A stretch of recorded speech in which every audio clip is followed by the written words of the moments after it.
Assalamualaikum warahmatullahi wabarakatuh. Perkenalkan kami dari kelompok 6 akan menjelaskan tahapan data science yang dimana ini adalah tahapan ketiga yaitu data preparation yang dimana dari awal data business understanding lalu ada data understanding dan yang ketiga ada data preparation dan yang keempat ada modeling dan sebagainya dan kami akan fokus kepada tahapan yang ketiga yaitu data preparation. Nah, apa saja sih di data preparation itu? Yang pertama ada eh, selection dan cleaning yang nantinya akan dipaparkan oleh saya. Terus ada contraction, terus ada labeling, terus ada integration, terus ada transformation, dan ada formatting. Nah, kami terdiri dari 6 anggota kelompok, di mana ada saya sendiri yang bernama Ahmad Suherman dengan NPM 2230400066, terus ada Arya Saputra dengan NPM 22304051, terus ada Muhammad Irsan Muhammad Taufik Febrian 2230400076, lalu ada Muhammad Odin Kacadek dan NPM 2230400081. Lalu ada Anissa Septiani, NPM 2230400172 dan yang terakhir ada Anissa Nur Safitri dengan NPM 2230400163. Langsung masuk ke data selection dan cleaning. Pertama-tama saya akan menjelaskan apa itu data selection. Data selection adalah tahapan proses memilih subset data yang relevan dari keseluruhan data yang tersedia untuk analisis atau pemodelan. Lalu eh, apa saja nih eh, yang akan dipilih dalam rekomendasi produk atau sistem recommender yang sudah kami analisis? Nah, dalam sistem rekomendasi kami, kita biasanya memilih 3 jenis data utama. Walaupun di Kaggle-nya ada 2, yaitu data pengguna dan data produk. Nah, eh, kenapa jadi 3? Yaitu adalah yang pertama, data pengguna atau biasa disebut user profile, yang dimana ada atributnya demografis seperti nama user, umur, tanggal lahir, dan lain-lain. Terus yang kedua ada data produk atau biasa disebut item feature, yang di dalamnya ada atribut kategori produk, harga, deskripsi, dan juga stok. Terus yang ketiga, yang mungkin sudah kami tambahkan yaitu data interaksi atau biasa disebut behavioral data. Yang di mana data ini seperti nge-record riwayat pencarian user, riwayat klik, terus produk yang dimasukkan ke keranjang, dan juga rating. Next, di sini ada data cleaning. Apa itu data cleaning? Secara definisi, data cleaning adalah proses mengidentifikasi dan memperbaiki kesalahan seperti inkonsistensi dan ketidaklengkapan data. Nah, setelah data dipilih, kita harus membersihkannya.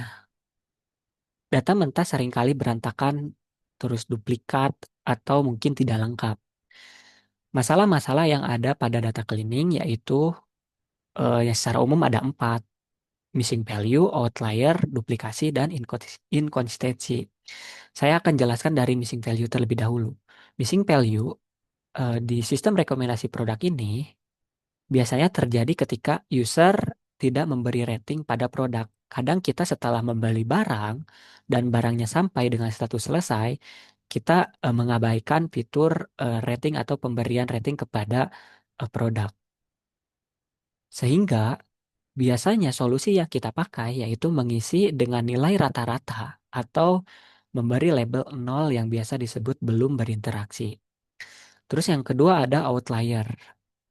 Biasanya terjadi eh, pa- pada sistem rekomendasi produk kita, yaitu ada akun bot yang membeli 1.000 barang dalam 1 detik, sehingga menyebabkan anomali. Dan solusi pada outlier ini biasanya eh, kita akan menghapus data tersebut agar tidak merusak pola perilaku manusia secara normal pada umumnya.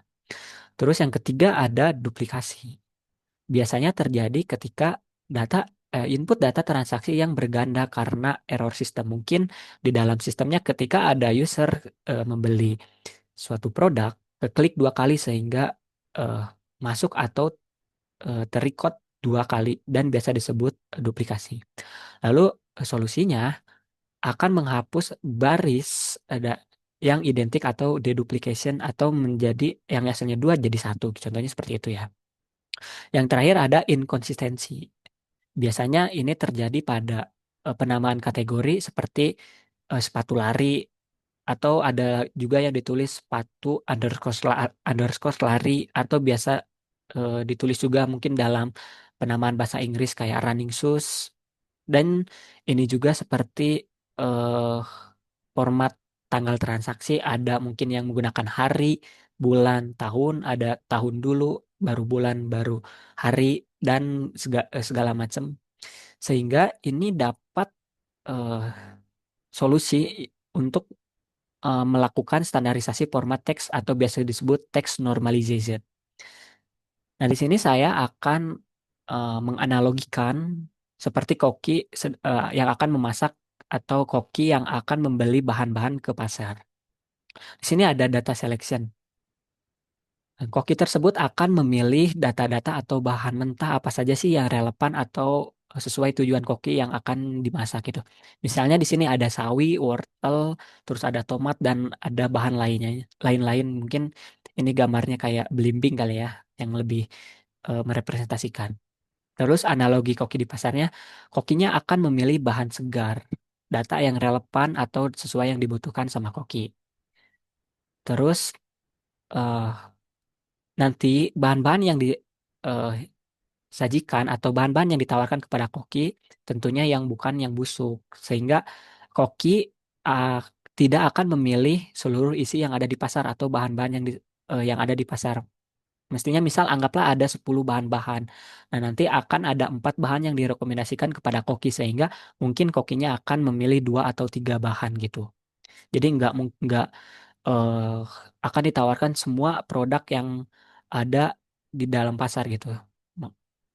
Nah, disitulah sistem rekomendasi diterapkan. Lalu di data cleaning, misal anggaplah koki sudah memilih 3 bahan baku itu, yaitu di antaranya ada wortel, ada tomat, dan juga ada sawi. Nah, sebelum dicuci, wortel ini mungkin bisa disebut kotor, dan tomat ini duplikat atau dua, terus ada sawi yang ada outlier. Nah, mungkin ada salah satu sawi yang kena ulat gitu. Sehingga dibersihkan setelah sudah dicuci maka di sini wortelnya jadi bersih, terus si tomatnya jadi satu dan outlier dari si sawinya juga hilang. Nah, data yang bersih bakal eh, menjadi masakan yang enak. Begitu juga di data science eh, model bakal akurat sehingga rekomendasi akan tepat. Itu. Terus membersihkan data biasa disebut better mode sama dengan accurate recommendation sama dengan user pasti bakal happy. Nah, teori yang saya gunakan dari teori data preparation saya menggunakan dari Han J. Humbert tahun 2012 yang mana data mining konsep and teknologi eh, d- 3D yang itu penerbitnya Kaufman. Dari missing data handling saya menggunakan Little, RJ, and Rubin dari tahun 2019. Terus outlier detection saya pakai dari Agua Agarwal tahun 2017 yang judulnya Outlier Analysis, penerbitnya Springer. Terus untuk recommender sistemnya saya menggunakan dari Richie F. Rokats, L. N. Safira tahun 2015 yang judulnya Recommender System Handbook. Terus penerbitnya Springer dan yang terakhir ada dari dataset publik yang biasa yang kita pakai dari Supro tahun 2021 yang judulnya personalize personalize recommendation for e-commerce data cell yang dimana dari Kaggle teman-teman bisa akses saja https www.kaggle.com dataset Supro personalization recommender for e-commerce. Mungkin itu saja pemaparan dari data selection data cleaning dari saya. Selanjutnya akan dijelaskan oleh Anissa Septiani mengenai data construction waktu dan tempat. Saya persilahkan. Oke, terima kasih kepada Ahmad. Di sini saya akan menjelaskan tentang data contraction. Apa sih data contraction?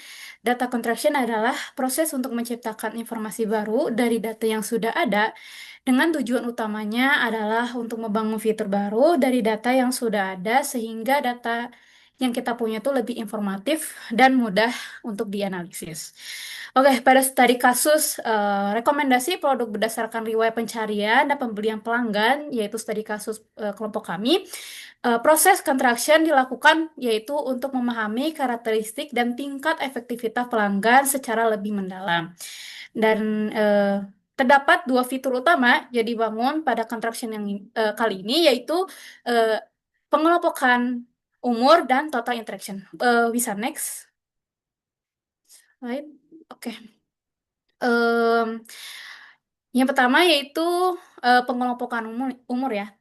Dataset awal itu pada pengelompokan umur tuh hanya disediakan data usia dalam bentuk angka. Jika digunakan secara langsung, maka data usia ini tuh kurang efektif karena setiap perbedaan angka itu dianggap memiliki kesamaan.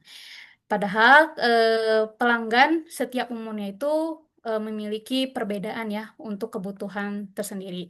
Oleh karena itu, usia pelanggan tuh dikelompokkan menjadi beberapa kategori, yaitu ada anak-anak, remaja, dewasa, dan lansia. Dalam kelompokan umur ini akan membantu untuk menyederhanakan data sekaligus untuk menampilkan pola perilaku yang lebih jelas. Dan setiap kelompok umur eh, memiliki minat dan kebutuhan produk yang berbeda sehingga fitur pengelompokan umur ini dapat membantu sistem dalam memahami preferensi pelanggan. Kemudian yang kedua yaitu total interaction. Selain usia, tingkat aktivitas pelanggan juga faktor penting dalam sistem rekomendasi dan dataset yang disediakan itu ada dua informasi yang utama yang terkait aktivitas pelanggan, yaitu riwayat pencarian atau browsing history dan riwayat pembelian.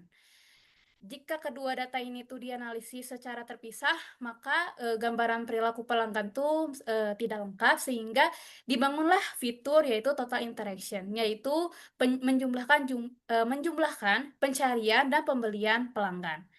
Fitur ini akan mempresentasikan seberapa aktif pelanggan dalam berinteraksi dengan platform e-commerce. Pelanggan dengan nilai total interaction yang tinggi, maka menunjukkan minat dan keterlibatannya yang lebih besar terhadap produk, sedangkan nilai yang rendah akan menunjukkan aktivitas yang minim.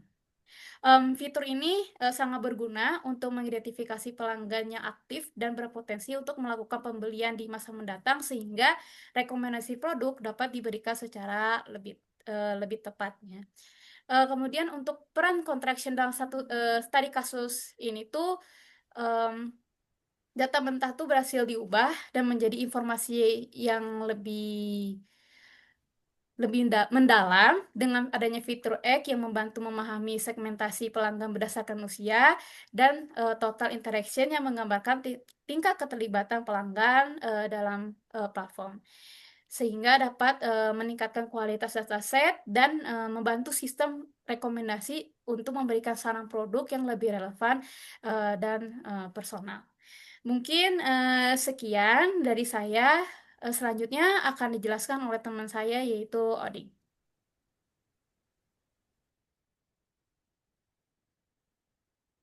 Oke, di sini saya akan menjelaskan apa itu labeling.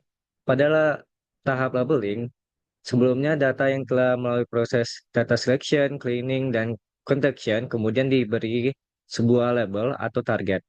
Nah, label ini berfungsi sebagai penentu hasil akhir yang ingin dianalisis atau diprediksi dari data tersebut.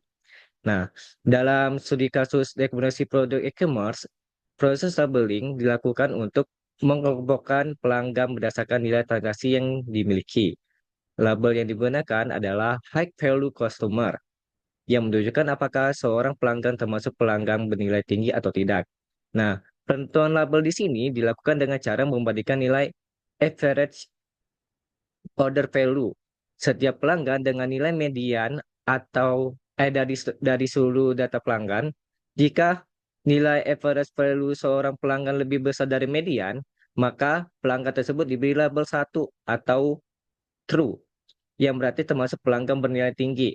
Nah, sebaliknya, jika nilai average order value lebih kecil atau sama dengan median, maka pelanggan diberi label nol atau false. False.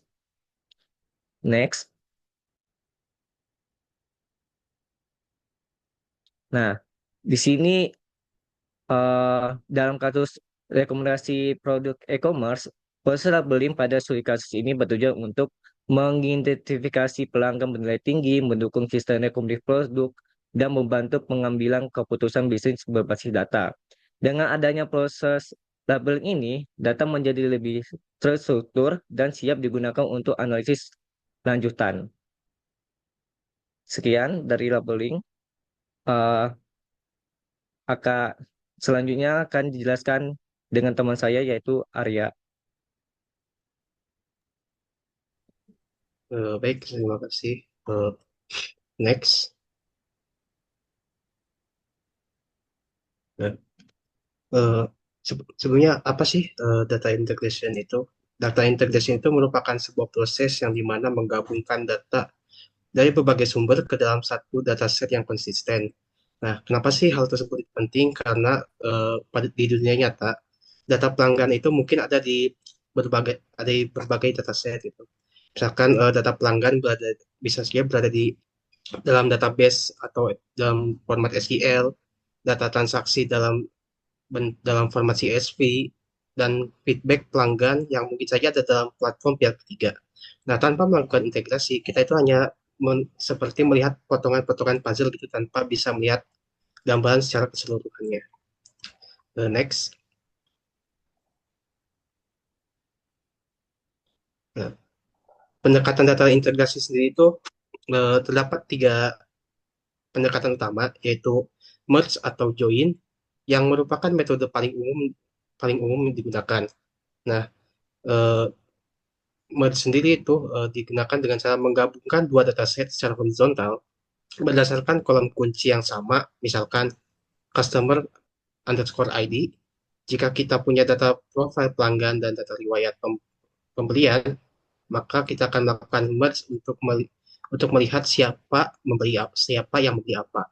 Kemudian concatenate atau append. Nah, jika merge bekerja secara horizontal, maka concatenate bekerja secara vertikal, yang dimana kita menumpuk dataset yang memiliki struktur kolom yang sama dengan contoh menggabungkan data penjualan bulan Januari, Februari, dan Maret menjadi satu file tahunan. Kemudian ada data warehouse integration. Nah, dalam sistem yang lebih besar, mungkin kita tidak mempunyai tabel, tapi kita mungkin punya banyak data tidak terstruktur seperti foto produk atau review teks dari media sosial. Nah, semua data tersebut akan ditarik ke dalam satu data warehouse agar sistem rekomendasi dapat mempertimbangkan sentimen pengguna dan bukan hanya angka penjualan. Nah, untuk dalam studi kasusnya sendiri, dengan kita menggabungkan dua dataset, yaitu dataset produk yang berisikan lewat pembelian pelanggan atau customer, dan dataset user atau pelanggan yang berisikan data pelanggan yang dimana digabungkan dua dataset tersebut berdasarkan ID pelanggan. Kemudian next.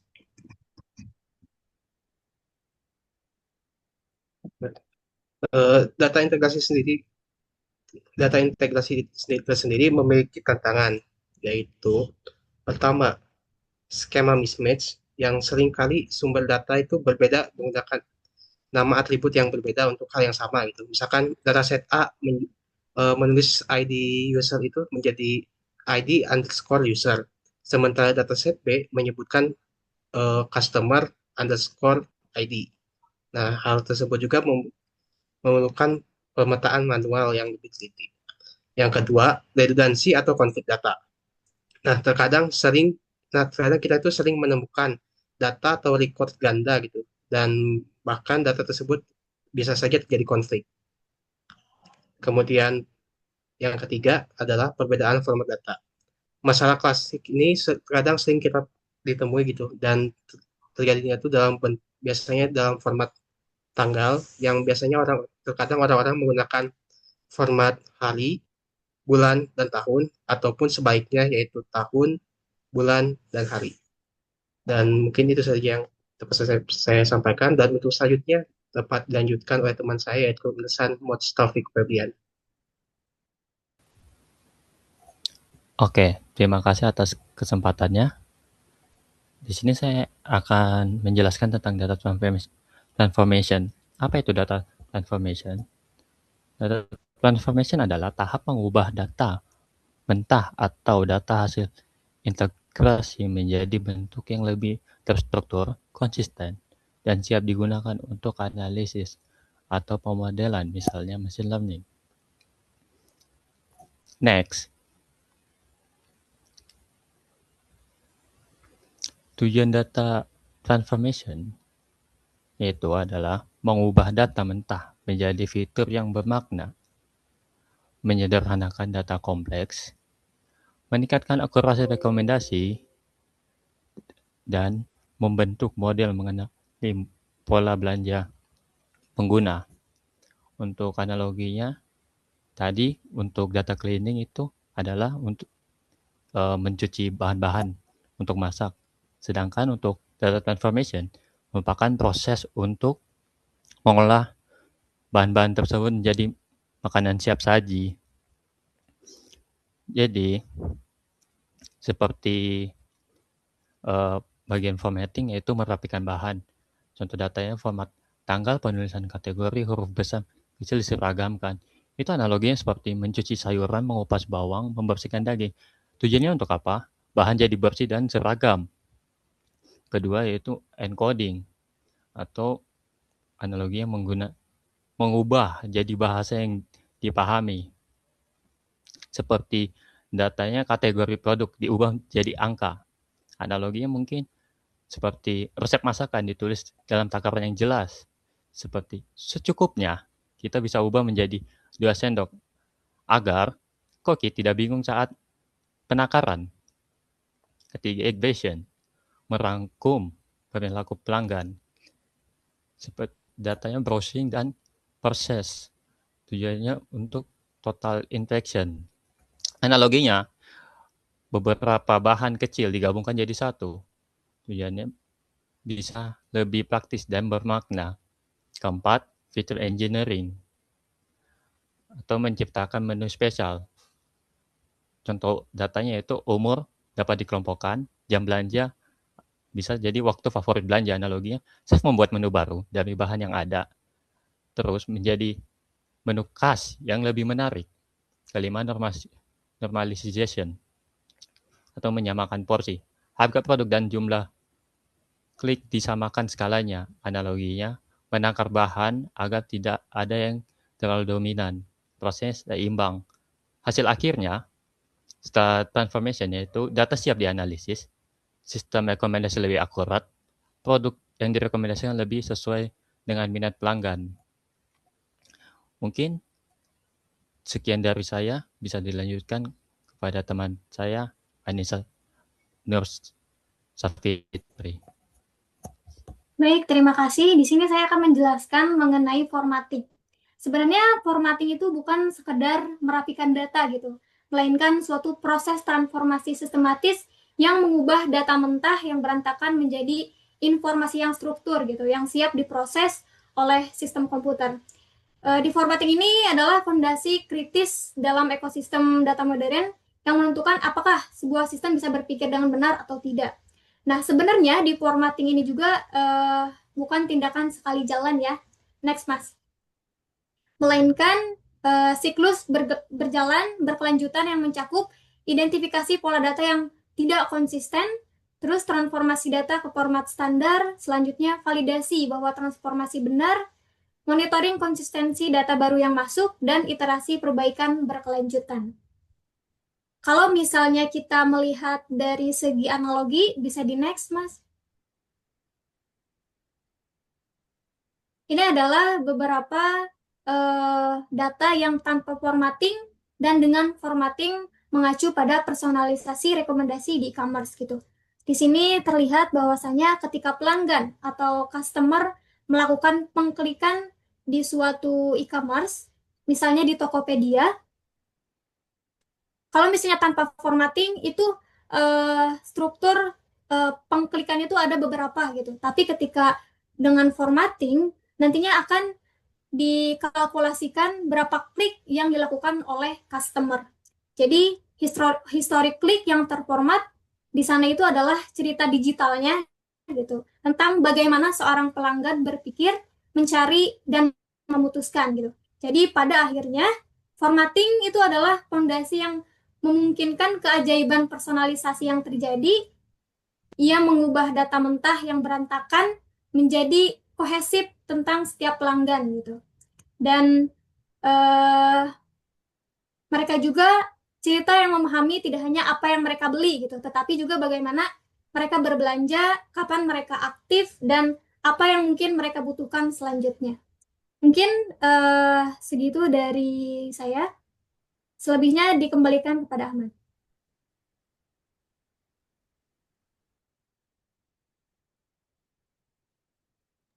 Oke, terima kasih teman-teman semua yang sudah menjelaskan data preparation atau tahapan data science yang ketiga, yang dimana ada data selection dan cleaning, ada contraction, labeling, integration, transformation, dan juga formatting. Mungkin demikian penjelasan dari kelompok 6. Kurang lebihnya kami mohon maaf. Wassalamualaikum warahmatullahi wabarakatuh.